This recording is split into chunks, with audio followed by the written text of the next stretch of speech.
नमस्कार, हम 5 news anchor मिलकर आपको दिन भर की 25 बड़ी खबरों से अपडेट करेंगे। और पहली बड़ी खबर जो है वो रेल विभाग से जुड़ी हुई, यानी रेल मंत्रालय से। रेल मंत्रालय ने गुरुवार यानी 17 अक्टूबर 2024 को रेलवे बुकिंग सिस्टम में बदलाव करने का नोटिफिकेशन जारी कर दिया है। देखिए, यानी बदलाव हो गया है। इसमें बताया गया है कि एडवांस रिजर्वेशन कराने की समय सीमा में बदलाव किया गया है। अब 60 दिन पहले ही रिजर्वेशन शुरू होगा। पहले ये क्या था, आप 120 दिन पहले ही रिजर्वेशन करा सकते थे, लेकिन अब नहीं करा सकते हैं। 31 अक्टूबर तक 120 दिन पहले ही रिजर्वेशन कराने वाला सिस्टम जारी रहेगा। लेकिन 1 नवंबर 2024 से 60 दिन पहले रिजर्वेशन कराने वाला सिस्टम लागू हो जाएगा। आसान भाषा में समझा जाए तो 31 अक्टूबर को आप 25 फरवरी 2025 तक का टिकट बुक करा सकेंगे, ठीक है। वहीं 1 नवंबर 2024 से आप सिर्फ 30 दिसंबर तक ही एडवांस रिजर्वेशन करा पाएंगे। इधर हरियाणा में नायब सैनी ने दूसरी बार सीएम पद की शपथ ले ली है। सीएम सैनी के साथ अनिल विज, पंवार समेत 6 मंत्रियों ने भी शपथ ली है। शपथ ग्रहण समारोह पंचकुला के दशहरा ग्राउंड में हुआ। समारोह में मुख्य अतिथि के रूप में प्रधानमंत्री नरेंद्र मोदी शामिल हुए।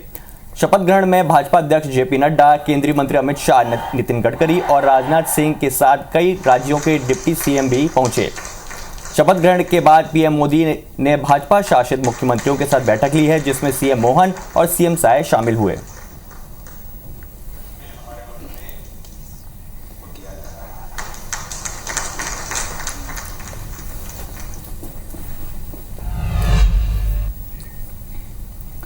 Justice Sanjeev Khanna supreme court के नए चीफ जस्टिस होंगे। सीजेआई डीवाई चंद्रचूड़ ने सरकार से उनके नाम की सिफारिश की है।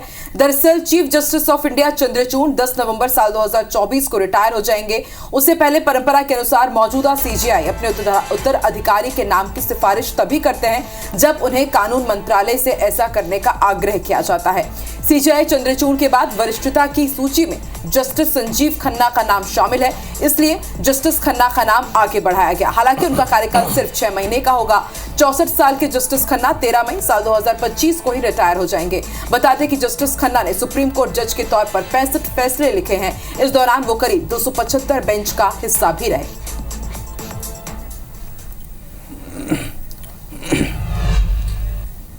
अच्छा, आकांक्षा जी ने ये खबर तो बताई, लेकिन एक और अच्छी खबर मैं आपको बता रहा हूं। न्याय की देवी की आंखों से हटी है पट्टी, यानी काली पट्टी जो थी वो हटा दी गई है। आंखों से काली पट्टी हटाने का फैसला लिया गया। न्याय की देवी की नई मूर्ति लगाई गई है। सुप्रीम कोर्ट में लगाई गई है नई मूर्ति, यानी सीजेआई ने कहा है कानून अंधा नहीं है। सही बात है। मूर्ति के हाथ में संविधान की किताब भी है। पहले क्या था, तलवार थी, अब क्या है, संविधान की किताब है। सुप्रीम कोर्ट के पुस्तकालय में ये मूर्ति स्थापित की गई। देखिए, एकदम सही है। आप लोग मान लीजिए किसी से आपका विवाद हो जाता है तो आप क्या कहते हैं कि हम आपको कोर्ट में देख लेंगे, और अब ये जो तस्वीरें हैं ये होना पहले चाहिए था, लेकिन इसे कर दिया गया। चलिए, ठीक है।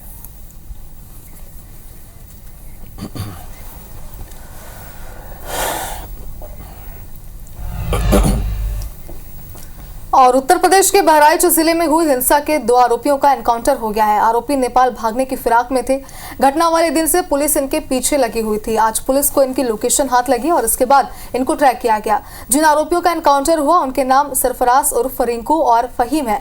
ये दोनों मुख्य आरोपी अब्दुल हमीद के बेटे हैं। एनकाउंटर को लेकर पुलिस मुख्यालय में बड़ी बैठक भी चल रही है। इस बैठक में एडीजी लॉ एंड ऑर्डर सहित कई बड़े अधिकारी मौजूद हैं। 5 लोगों की गिरफ्तारी हुई है। 5 लोगों की, उनमें से 2 को पुलिस की गोली से इंजरी हुई है। क्या नाम है मैम? दोनों दोनों का नाम क्या है मैम? जी, एक का नाम है मोहम्मद सरफराज, एक का नाम है मोहम्मद तालिब। कहाँ पर ये एनकाउंटर हुआ मैम? नामपारा क्षेत्र। इधर सूरजपुर कांड पर सियासत थमने का नाम नहीं ले रहा। भारतीय जनता पार्टी लगातार कांग्रेस को घेर रही है। छत्तीसगढ़ बीजेपी ने अपने सोशल मीडिया हैंडल से एक पोस्टर जारी किया है और कांग्रेस को निशाने पर लिया है। इस पोस्टर में भिलाई विधायक देवेंद्र यादव के साथ सूरजपुर कांड के 2 प्रमुख आरोपियों की तस्वीर पोस्ट की गई है, जिसमें नीले कुर्ते में कांग्रेस के विधायक देवेंद्र यादव आपको दिख रहे हैं और उनके बगल में ब्लैक टी शर्ट में जो आरोपी हैं वो है कुलदीप यादव, जो डबल मर्डर केस के मुख्य आरोपी हैं। और उनके लेफ्ट हैंड में जो जैकेट पहने आपको दिख रहे हैं, ये एनएसयूआई के पूर्व जिला अध्यक्ष हैं, जिन्हें मानने से फिलहाल पहले कांग्रेस पार्टी इनकार कर रही थी, लेकिन बाद में उन्हें स्वीकार करना पड़ा।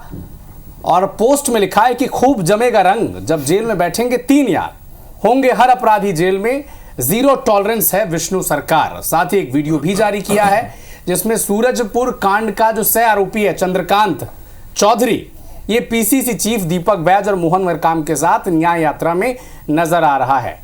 यहाँ विनाश तुकबंदी अच्छी बीजेपी ने यहाँ पर लिखा है, और कुलदीप साहू और चंद्रकांत चौधरी के साथ देवेंद्र यादव की जो फोटो है उसे ट्वीट किया है। और बड़ा दिलचस्प है कि बलौदाबाजार कांड में आरोपी हैं देवेंद्र यादव, ये भी जेल में है, और ये दोनों आरोपी भी सूरजपुर डबल मर्डर केस में जेल में। और इसी विषय पर छत्तीसगढ़ की बात देखना ना भूलें रात 8 बजे मेरे साथ।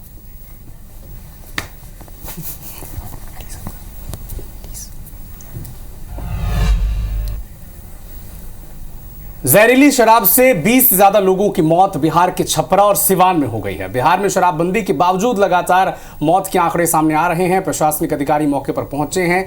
50 से ज्यादा लोग अस्पतालों में भर्ती हैं।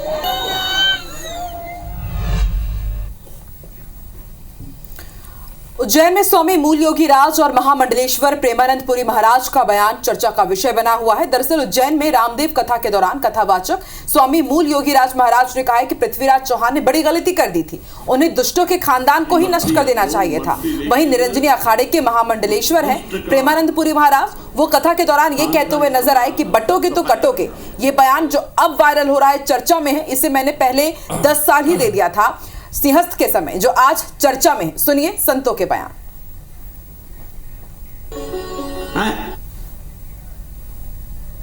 ने एक बहुत बड़ी गलती कर तो उज्जैन में 2 संतों के बयान इन दिनों चर्चा का विषय बने हुए हैं। मूल योगी राज जी महाराज कह रहे हैं कि पृथ्वीराज चौहान ने बड़ी गलती की थी, उन्हें दुष्टों के पूरे खानदान को ही खत्म कर देना चाहिए था।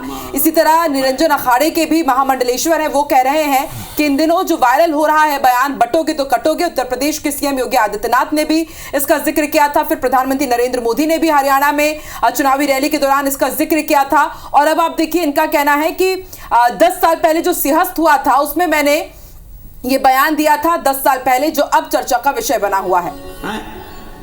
हमारे पृथ्वीराज जी चौहान ने एक और जो नारा आजकल सब जगह चल रहा है, ये आज से 10 साल पहले मेरे द्वारा कुंभ मेले में दिया गया था कि बटोगे तो कटोगे। अगर हम सब इसी तरह बढ़ते रहे तो आप ये मान के चलना कि वो दिन दूर नहीं है कि हमारी बहन बेटियां असुरक्षित हो जाएंगी। हमारे पृथ्वीराज जी चौहान ने एक बहुत बड़ी गलती कर दी। गाय तो एक मरती या 2 मरती, लेकिन उस दुष्ट का खानका इस्तेमाल सफाया करना होता है। इधर श्योपुर से कांग्रेस विधायक बाबू जंडेल का एक वीडियो वायरल हो रहा है, जिसमें वो बंद कमरे में भगवान शंकर का नाम लेकर गाली गलौज करते हुए दिखाई दे रहे हैं। वीडियो में विधायक नशे में धुत भी नजर आ रहे हैं। वायरल वीडियो बीरपुर में प्रदेश अध्यक्ष जीतू पटवारी के साथ कार्यकर्ता बैठक के बाद रात्रि विश्राम के समय का बताया जा रहा है। वहीं वीडियो वायरल होने के बाद बीजेपी ने कांग्रेस के खिलाफ मोर्चा खोल दिया है, तो कांग्रेस ने इसे फेक वीडियो बताया है। साथ ही बीजेपी पर वीडियो को एडिट करने का आरोप लगाया है। उज्जैन के पुजारी ने सीएम डॉक्टर मोहन यादव से बाबू जंडेल के खिलाफ सख्त कार्रवाई की मांग की है, जिसके बाद श्योपुर में बाबू जंडेल के खिलाफ एफआईआर दर्ज भी करा ली गई है।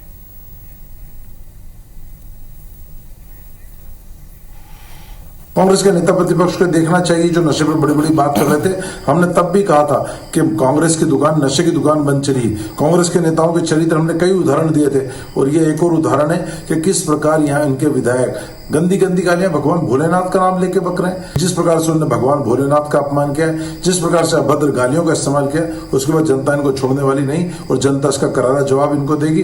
बीजेपी की आईटी सेल एक काम करती आई है, वो एआई से वीडियो क्रिएट करते हैं, उसमें डबिंग करते हैं, फिर उसको वायरल करके कांग्रेस को बदनाम करते हैं।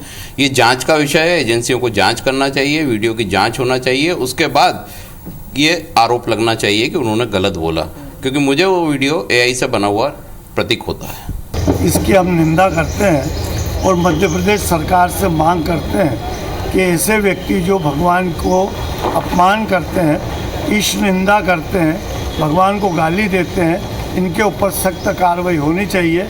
बाबू जंडेल के द्वारा भगवान शिव जी का अपमान जो किया गया, उसकी हिंदू महासभा कटु शब्दों में निंदा करती है और जंडेल से आग्रह करती है कि वो तुरंत माफी मांगे। अग्रसेन पार्क के सामने रामेश्वर मंदिर पर बाबू जंडेल का पुतला दहन किया जाएगा। अब कांग्रेस भले ही कह रही है कि वो एडिटेड वीडियो है, एआई का इस्तेमाल किया गया है, लेकिन कांग्रेस को कम से कम बाबू जंडेल से पूछ तो लेना चाहिए कि हुआ क्या था। वो नहीं पूछा, उन्होंने बयान दे दिया। बहरहाल मेरा काम है आपको खबर बताना, मैं वही बताऊंगा आपको। कांग्रेस के विधायक बाबू जंडेल के भगवान को गाली देने वाले वायरल वीडियो पर कांग्रेस ने सफाई दी है। कांग्रेस मीडिया विभाग के अध्यक्ष मुकेश नायक ने कहा है कि बाबू जंडेल का वायरल वीडियो 5 साल पुराना है। अब देखिए एक नया एंगल आ गया। बाबू जंडेल स्वयं उस मंदिर के पुजारी हैं। 5 एकड़ जमीन उन्होंने शंकर भगवान के मंदिर के लिए दान की है। उन्होंने कहा कि वीडियो उनके मित्र ने वायरल किया है, जो अब बीजेपी में चले गए हैं। चुनावी फायदे के चलते वीडियो वायरल किया गया है। ये 5 वर्ष पुराना वीडियो है। 5 एकड़ जमीन उन्होंने खुद शंकर भगवान के मंदिर में दान की है। ये वीडियो जो डाला गया है, उनके एक मित्र जो वर्तमान विधायक के साथ बीजेपी में चले गए हैं, ये उनके पास था और उन्होंने ऐसे अवसर पर उसको डाला है ताकि स्थानीय एमएलए को चुनाव में उसका लाभ मिल सके। और इंदौर में कांग्रेस विधायक बाबू जंडेल के वायरल वीडियो को लेकर भारी आक्रोश है। बीजेपी अनुसूचित जाति मोर्चा ने पुतला दहन कर विरोध जताया। वहीं बाबू जंडेल का पुतला लेकर टावर चौराहा पहुंचे कांग्रेस कार्यकर्ताओं ने भी जमकर नारेबाजी की। और एक बड़ी खबर है, रायपुर से वक्फ बोर्ड की संपत्ति पर अवैध कब्जा। शहर की अधिकांश मस्जिदों की जमीन पर अवैध कब्जा हुआ है। कब्जा हटाने पहुंचे नए अध्यक्ष सलीम राज, ईओडब्ल्यू ऑफिस से सटी मस्जिद पहुंचे हैं सलीम राज। मस्जिद की जमीन पर कई अवैध कब्जाधारी मिले हैं, यानी जमीन मस्जिद की, लेकिन कई लोगों ने कब्जा कर रखा है। 100 से 50 रुपए महीने के किराए पर दुकानें चल रही हैं, यानी 100 रुपए किराया है, 50 रुपए किराया है। मस्जिद के अंदर वजू की जगह पर भी अवैध कब्जा हुआ है। पाक साफ होने की जगह पर बाइक रिपेयरिंग की दुकान है। मस्जिद के अंदर परचून की दुकान लोग लगा रहे हैं। मेन रोड पर भी कई लोग कब्जा कर चुके हैं। वक्फ बोर्ड के अध्यक्ष सलीम राज ने ये बयान दिया है कि शहर के अधिकांश मस्जिदों का यही बुरा हाल है। हर जगह संपत्ति और ज़मीन पर ये अतिक्रमण कर चुके हैं। ज़्यादातर कब्जा मुस्लिम समाज के लोगों ने ही किया है। सारे कब्जे को खाली कराएगा वक्फ बोर्ड।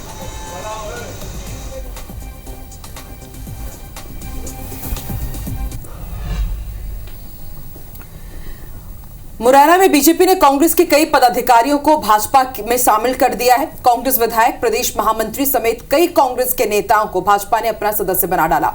कांग्रेस नेताओं ने कोतवाली थाना प्रभारी को लिखित शिकायत की और कहा है कि भाजपा ने सदस्यता अभियान में जो फर्जीवाड़ा किया है, इसकी हाई लेवल जांच होनी चाहिए।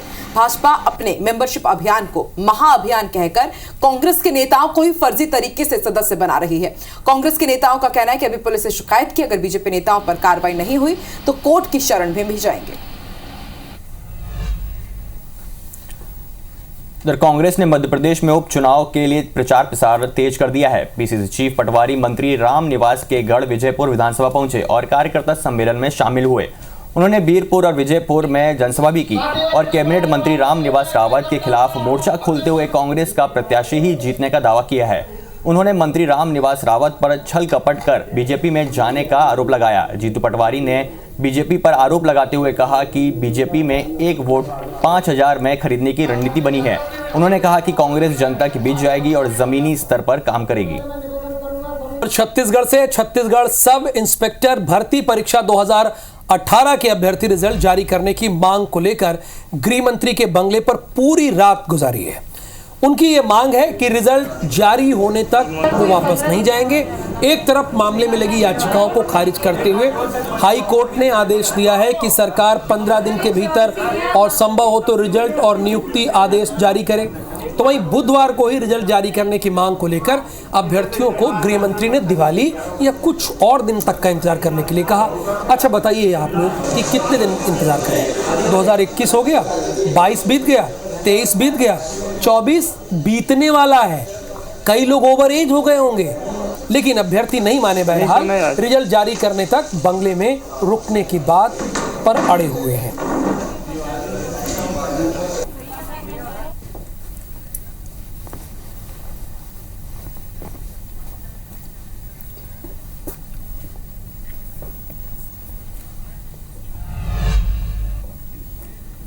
और छत्तीसगढ़ के उप मुख्यमंत्री विजय शर्मा ने कवर्धा के लोहारीडीह कांड को लेकर मचे सियासी संग्राम को लेकर पूर्व सीएम भूपेश बघेल पर निशाना साधा। उन्होंने कहा कि पूर्व सीएम को ऐसे मामले में राजनीति नहीं करनी चाहिए। भूपेश बघेल झूठ बोल रहे हैं। उन्होंने गांव में विवाद को बढ़ाया है। जिस तरह वे बच्चों के नाम का इस्तेमाल कर रहे हैं, यह अपराध की श्रेणी में आता है। उन्हें इस बात का ध्यान रखना चाहिए। वो वीडियो पोस्ट कर रहे हैं, वो तत्कालीन एसपी का बयान पोस्ट कर रहे हैं। मैं ये पूछना चाहता हूं कि क्या किसी को देखकर पुलिस बता दे कि क्या हुआ है? जांच करने दिया जाएगा कि नहीं? उसके तार्किक आधार, उसके सबूत इकट्ठे करने चाहिए कि नहीं करने चाहिए? तो उनको उसी समय उसका फैसला चाहिए था। सबको ध्यान था, सबको स्पष्ट था कि क्या होने वाला है, क्या हो सकता है इस पर, और उस दिशा पर जांच करके ही पुलिस परिणाम पर पहुंची है। अब ये जबरदस्ती की बात कर रहे हैं, भूपेश बघेल झूठ बोल रहे हैं। भोपाल में जूनियर ऑडिटर रमेश हिंगोरानी के घर लोकायुक्त ने छापा मारा और इस मामले में लोकायुक्त की कार्रवाई देर रात तक जारी रही। फिलहाल रमेश हिंगोरानी तकनीकी शिक्षा संचालनालय में मुख्यमंत्री मेधावी योजना दफ्तर में पदस्थ हैं। लोकायुक्त के छापे में रमेश हिंगोरानी की बेटी के संचालित स्कूल में पिस्टल भी मिली है। लाइसेंस नहीं होने के चलते रमेश के बेटे नीलेश पर आर्म्स एक्ट के तहत मामला दर्ज किया गया है। जांच टीम को अब तक 1 किलो से ज्यादा सोना, 1 किलो चांदी के जेवर, करीब 13 लाख कैश मिला है। 30 साल में बाबू के पद पर रहते हुए आय से अधिक 142% ज्यादा संपत्ति का ब्यौरा लोकायुक्त को मिला। इसके साथ ही करोड़ों की संपत्ति के दस्तावेज भी बरामद किए गए। इधर इंदौर के एमजीएम मेडिकल कॉलेज परिसर के ऐतिहासिक इमारत किंग एडवर्ड मेडिकल स्कूल में हैलोवीन पार्टी का विरोध जारी है। एमजीएम एलुमिनाई एसोसिएशन ने कहा है कि हम इस मामले में कार्रवाई के लिए पुलिस कमिश्नर से मिलेंगे। वहीं डीन का कहना है कि पार्टी मनाने वाली संस्था को नोटिस भेजा जा रहा है।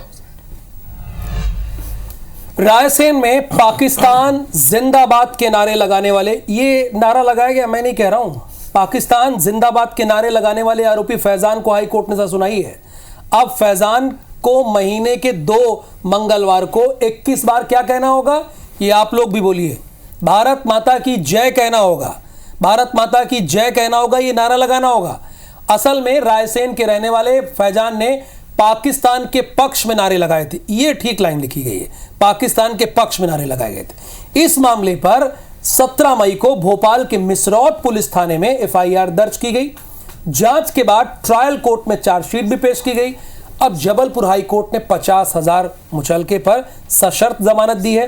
शर्त के अनुसार आरोपी फैजान को हर महीने के पहले और आखिरी सप्ताह में मंगलवार को मिसरौद थाने में उपस्थित होकर राष्ट्रीय ध्वज को 21 बार सलामी देनी होगी और 21 बार भारत माता की जय बोलना होगा। वहीं हाईकोर्ट ने भोपाल पुलिस कमिश्नर को निर्देश दिया कि वो सुनिश्चित करें, यानी कमिश्नर की ड्यूटी लगा दी गई है कि आरोपी नियम और शर्तों का पालन कर रहा है नहीं कर रहा है, और इसकी वीडियोग्राफी भी कराई जाए। ये कोर्ट है, कोर्ट ने ये बात कही है तो कमिश्नर साहब को भी इसका पालन करना ही होगा। और फ्लाइट को बम सुड़ाने की धमकी देने के मामले में जांच कर रही मुंबई पुलिस ने राजनांदगांव के एक नाबालिग युवक से पूछताछ कर रही है, जिसको लेकर युवक की मां ने कहा कि उसके बेटे को फंसाया जा रहा है। उन्होंने कहा कि उनका बेटा निर्दोष है और उसकी आईडी हैक करके किसी दूसरे ने प्लेन को उड़ाने की धमकी दी है। नाबालिग की मां ने यह भी कहा कि इस पूरे घटनाक्रम से पूरा परिवार मानसिक रूप से परेशान है। सब इंस्पेक्टर और डॉक्टरों के बीच विवाद की खबर ग्वालियर से सामने आई है। मुरार जिला अस्पताल में देर रात विवाद हुआ। इलाज के लिए दरअसल सब इंस्पेक्टर अतर सिंह कुशवाहा पहुंचे हुए थे और इस दौरान उनकी डॉक्टर से जमकर बहसबाजी हो गई है। डॉक्टर्स ने सिविल सर्जन को इसकी शिकायत की है। इधर ग्वालियर में 2 समुदायों के बीच विवाद हुआ है। स्कूटी टकराने को लेकर विवाद हुआ। 10 से ज्यादा लोग ने 2 युवक को पीटा है। डबरा के पिछौर तिराहे के पास से एक्सीडेंट हुआ था, जिसके बाद बवाल मचा। डबरा थाना क्षेत्र की पूरी घटना है।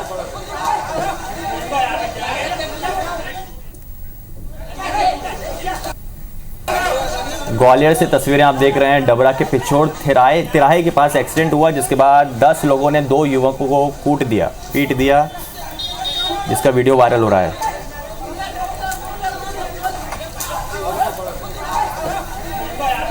विजुअल में आप देख सकते हैं कैसे पीटा जा रहा है 2 युवकों को।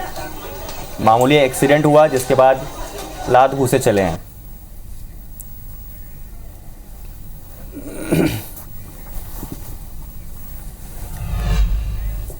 इधर ग्वालियर में विवाद इतना बड़ा कि बदमाशों ने गोलियां चला दी। सड़क पर दुकान का डिब्बा रखने को लेकर यह पूरा विवाद शुरू हुआ। बदमाश दब्बू खान और मोनू उर्फ मुनेंद्र ने फायरिंग की है। 2 युवकों को गोली भी लगी है, दोनों घायल हैं। अस्पताल में इलाज किया जा रहा है। गोली मारकर बदमाश मौके से फरार हो गए। पुरानी छावनी थाना क्षेत्र की घटना है। और गिरफ्तार गैंगस्टर अमर साहू ने एक बड़ा खुलासा किया है। साल 2021 में कोरबा में कारोबारी की हत्या और रायपुर के शंकर नगर में कोल ट्रांसपोर्ट कंपनी के दफ्तर पर गोलीबारी मामलों में गिरफ्तार शूटरों ने छत्तीसगढ़ के कारोबारियों और ठेकेदारों की सबसे पहले तैयार की थी लिस्ट और छत्तीसगढ़ में कई लोगों को तभी से अपने गैंग में शामिल करना शुरू किया था। उनके द्वारा ही रेकी कर अवैध लेवी के लिए तैयार किया गया था ग्राउंड भी, और व्हाट्सएप और फेस टाइम कॉल से ही रंगदारी के लिए धमकी दिया करते थे। कई कारोबारियों से वसूली भी रंगदारी कर चुके हैं और कई अलग अलग बैंक खातों में रंगदारी की रकम जमा करवाई थी। पुलिस जांच में जुटी हुई है। अमन साहू को रिमांड पर लेकर गंज थाना पुलिस और क्राइम ब्रांच पूछताछ कर रहे हैं। खबर मुरैना से है। अवैध कब्जे पर प्रशासन का बुलडोजर चला है। पूर्व मंत्री लाखन सिंह यादव के भतीजे संजय यादव पर कब्जे का आरोप है। पूर्व स्पेशल डीजी पुरुषोत्तम शर्मा ने कब्जा किया है।